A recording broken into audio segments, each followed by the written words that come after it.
Hey, welcome back to the lecture. So in this lecture, let's see some of the compiler settings of STM32CubeIDE.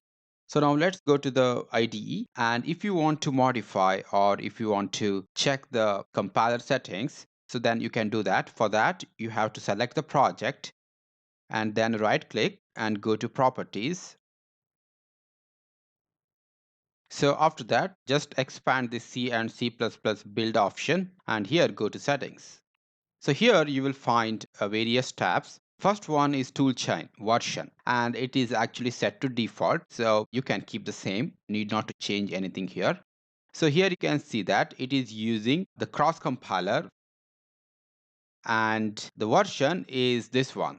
If you want to update the version or if you want to download new toolchain, you can do that by downloading the newest toolchain by going to the ARM website.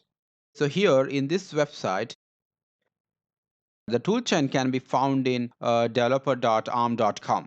So you have to go to this URL and here all the new ARM embedded toolchains are hosted. So this website will give you toolchain for ARM Cortex-A family of processors, also for Cortex-R and M family of processors. So you just have to go here and click downloads. So and here you can see that this is the latest version available. So but the STM Cube IDE uses actually an old version, but that's okay.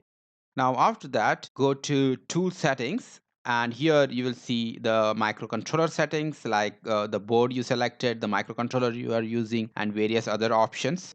And here you can see that this project actually uses a reduced version of C standard library called Nano library. So there are two options. Either you can select standard C or reduced C.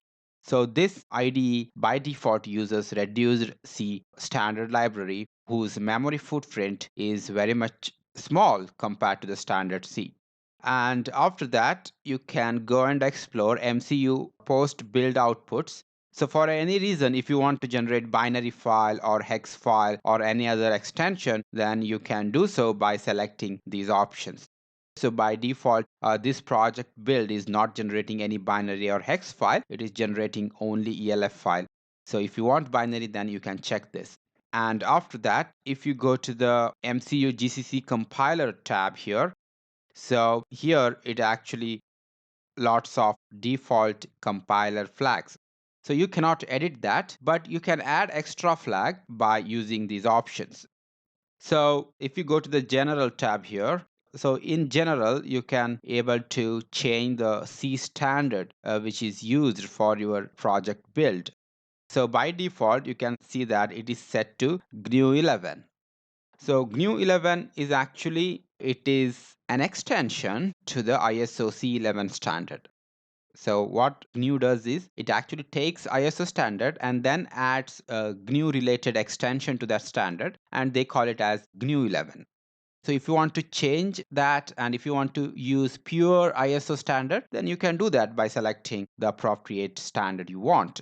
I think that would be fine. Need not to change that. And after that, in the debugging, you need not to change anything preprocessor. So we'll see all these things later. Include paths, we'll see that later. So optimization of the code during compilation is set to none. So I would suggest you to maintain the same. So don't change the optimization level. After that, miscellaneous. So here you need not to do anything. So now let's go to the linker flags. So these are the linker flags by default. So you cannot edit this. So here you can see that it is provided with linker script and all. So these are some of the advanced concepts to understand about the linker script, etc. So we will see that in later part of the course. But for a time being, you need not to do anything in the linker section. So you just leave that as it is. So that's it about the compiler settings, which is recommended to do. So even if you don't do these settings, that's fine. The compiler will compile with default settings. After that, what you have to do is you have to click on apply and then apply and close.